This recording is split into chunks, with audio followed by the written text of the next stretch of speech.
Alright, so we are trading in the S80 today for a S90, and I just wanted to say goodbye to the S80. It's my wife's vehicle. I've put very few mileage on it. It's currently right below 150,000 miles. It's like 147. So my wife really drove it. We bought it new in July of 2007. It's a 2007 model, and now it's July 2019, and we're buying a 2018 S90. So we're going to trade this in. We're getting around $3,000 on the trade-in. You know how that works. It doesn't really matter what he gave us on the trade-in, because, you know, it's just how much out of pocket we have to come up with for the new car. So, really, what is it worth? I don't know, maybe about $3,000 if we were to sell it ourselves. So, all in all, it worked out great. You know, they're getting a good deal, and we're happy to trade with them because we are going through L&B Auto, not really a Volvo dealership, as it were. And L&B Auto, they are the second largest Volvo salvage yard in the United States of America. Erie in New York is number one. So anyway, let me go over a few things with the car. So the car has never been wrecked, and I put in a few factory options, and one of them was the park assist. So I installed the factory park assist, and I got really I have a really good relationship with both the dealer and, like I said, L&B Auto. So I believe when I went to the dealer, they needed to activate it. Really, they installed software into the module, and they only charged me like $40 for that. So I also have a hands-free telephone I installed on this, again factory install, and L&B did not charge me for the software. They just activated it for me. So there's the hands-free module, the external.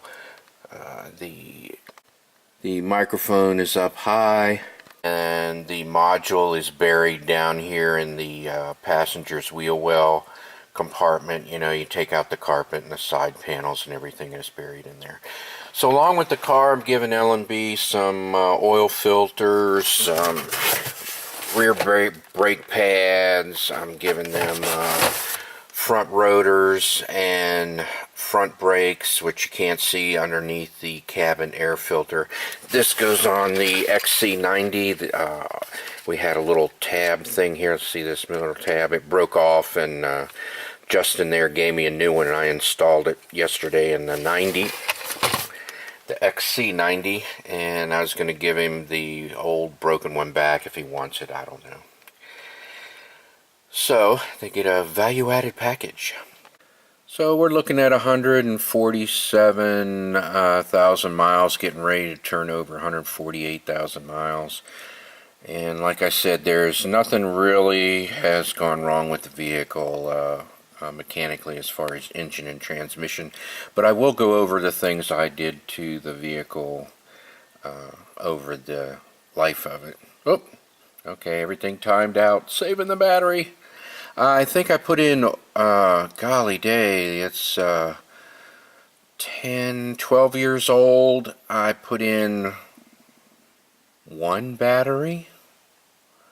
The original factory battery lasted like 7 or 8 years. It was just totally insane how long that battery lasted. And so this one's probably on its last legs. But anyway, everything's going fine. It's working great. Now this vehicle did have the premium sound package, and believe it or not, what the premium sound package does, it requires you to get the larger battery. There's two batteries that fit this vehicle. I'm not going to get technical because quite frankly I don't even remember what they are, but the size of the battery for the premium package is physically larger than the size of the battery for the S80 that doesn't come with the premium package. That's premium sound, not other accessories.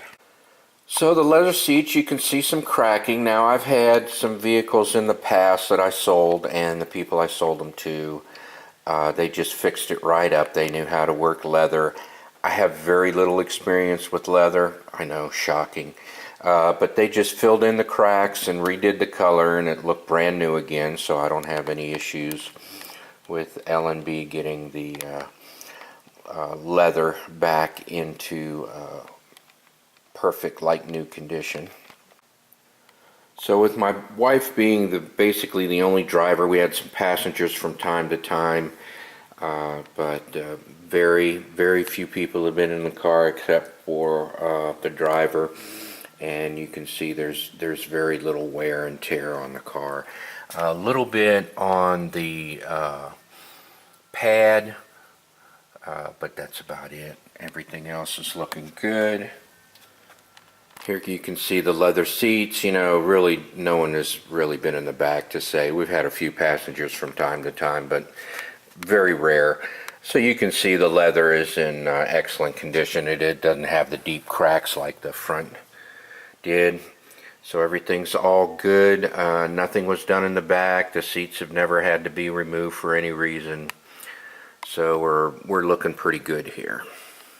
So we have the Volvo S80, and it is the Volvo 3.2. So it's not the V8. I asked her if she wanted the V8, and she didn't at the time. She still doesn't. We have it in the XC90. I like the V8. And so we didn't get all-wheel drive. Our S90 is going to be all-wheel drive, but this is just a regular, you know, S80 3.2 engine. Now, one thing I don't like about cars, and I don't like this one either, is the save a spare. I have to take these out, I guess. So there is the save a spare engine, save a spare tire with all of the parts. We never had a flat, so never dug any of that stuff out to use it. All the original stuff is still there. Let's see, just a screwdriver. So I don't even know what to tell you about that. The compartment have the strap for the packages. Also up here you don't see it, but here, let me zoom in on it. So you see those hooks? That is an aftermarket accessory. I installed that to hang packages on. The wife really never used it, and we used our other vehicles to go to the grocery store, so never really hung the little packages on the little hooks there. So let's see what we got underneath there. Nothing really to look at. I don't see speakers or anything. That's all safety and back seat stuff. So the vehicle's garage kept, so there really isn't, you know, a lot of leaves and debris and stuff accumulating here.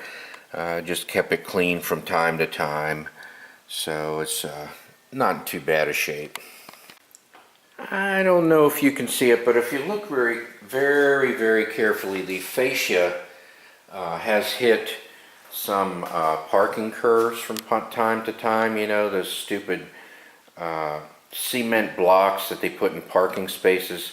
It is so low in the front that the curb here, you know, sits up real high, and as you pull the car into the parking space, you know, it'll bump it.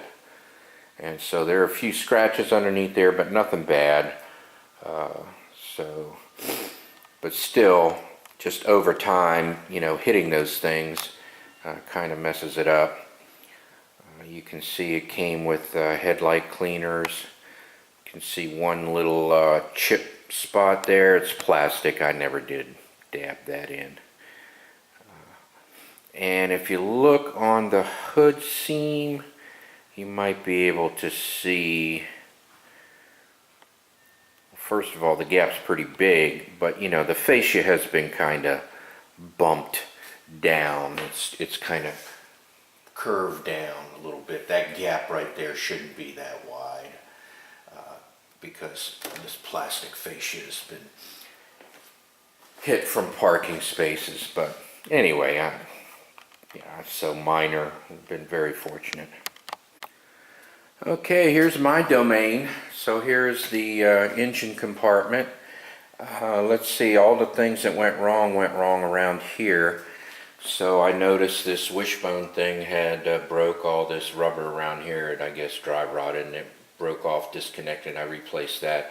Underneath the reservoir cooler, there's a motor mount. The motor mount went out. I replaced that. The cushioning on here kind of went out, and you can see where I just kind of dolled it up a little bit. I changed the spark plugs. It probably wasn't necessary, but I did that. Let's see. Oh, the power steering reservoir, there's a filter in there. It became clogged up and was starving the pump, and so I thought the pump was broken, but it wasn't. It was in fact the filter in here, so I just replaced that. That was like about 80 bucks. And what else? I thought there was something else. Let's see, batteries over there. Replace the battery. I think I only replaced the brake fluid one time. That's over there. I refinished the paneling right here. You can see how shiny and new it looks. I refinished that. I didn't paint it. I just put some of the glossy stuff on there. Also, I have a filter underneath here. I put put an air filter underneath both of those. When it was factory new under warranty, the windshield washer fluid came pouring out. It turns out the connection from the neck to the reservoir was open. They put some silicone in there. It never dried and it kept leaking and leaking. I made them do that job twice, so that was a pain in the butt, taking the car back to the dealer and having them do the work twice. I ended up a few years later just going back in there, taking all that crap out that he did. I know it was factory materials, but still it was crap job. And I sealed it myself. So now I can fill the windshield washer fluid all the way to the top and it won't leak out. The air cleaner on the left there, that's really nice. I changed that one time, 120,000 miles. It's a 60,000 mile air filter. It's really nice. I like it. Everything went really well with that. Wiper blades, it's garage kept, so they last for years, at least 2 years. I would say no more than 2 years. Every couple years I'd change them out. And I use factory just because I like the looks of it. And they aren't really that expensive, and they last a long time and they work really well. So, I mean, you can pay $20 a blade for like Bosch or something else if you want to. So, factory's $40 delivered. So, I usually get factory blades. I like the looks. Another thing I did when the car was new, I was cleaning it and I put my hand right here, and it's really funny because, let me see if I can, geez, gotta get in front of the camera here. You can't see it really well here, but there's like a reinforcement bar going right here, so I thought I put my hand on the reinforcement bar, but I put a dent in it, and dent doctor rubbed it out. I think that was 125 bucks to take care of my mistake there. Also, if we look up on the pad, I kind of put some holders on the front and on the back because they were like popping out. You can see this one actually is popped out. So I put like these pads here to hold it in place. But as you can see, it's in really good condition. On American cars where the belt usually is, you'll see a belt line. But this one, the soundproofing there, kind of is in excellent condition.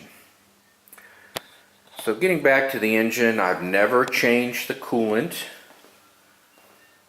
Just let it go. I used to change coolant every year, and then every other year, and then every 3 years, and you know, I've been driving forever, so you know, now I do not touch the coolant unless I work on the cooling system, like radiator repair or water pump. And let's see what else. Oh, transmission. I don't change transmission fluid anymore. Transmission fluid is lifetime for me. I don't work on transmissions anymore. I used to. I don't do that anymore. I don't like getting underneath cars anymore. I have some nice jacks, but screw it. Let's see, what else do I have here? Didn't really replace anything else or do anything to the engine. Oh, air conditioning leak. So this must be the weak side of the engine, because everything that happened over here. You know, I had the motor mount, the torsion bar, power steering reservoir, and I also, the AC hose that comes through here, it had a leak. So I had to take that apart, put a new washer in there, and then recharge the system. And that's when I did my video that lets you know that when you recharge the system, the low pressure connection is underneath this panel here. You actually have to take this off, remove the panel, and access the connector underneath there. And I've had so many thank yous. I made that video silly. I know I'm not a very funny person, but I made that video silly, and a lot of people liked it and thanked me for it, so I was glad.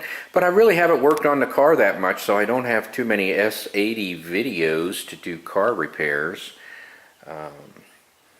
So, you know, like I said, it's been a really good engine. I've kept it extremely clean. It's easy to keep clean. Just wiped it down. Really didn't have to do anything. There's no like oil spots or, you know, this is one of the cleaner engines that I've ever had. So, you know, and that's even all of the air that's coming in. It's not even bringing that much dirt. I don't know if I paneled the front of this vehicle or not. But typically what I like to do is I like to put a screen in front of the radiator and condenser so that, you know, when bugs come flying in there and impale themselves onto the radiator cooling fins, they actually impale themselves onto a screen that I put in there, and then as their bodies deteriorate and fall off, it falls off the screen and it doesn't clog the radiator. So I'm not saying I did that. I can't remember. And so anyway, that's about it for the Volvo. There's really not much to tell. It's been an outstanding vehicle, so when everything goes right, makes kind of a dull story. So I apologize for that, but bye-bye S80, hello S90. I guess I'll do a video on that. And all is well here in Volvo world. Thank you for watching.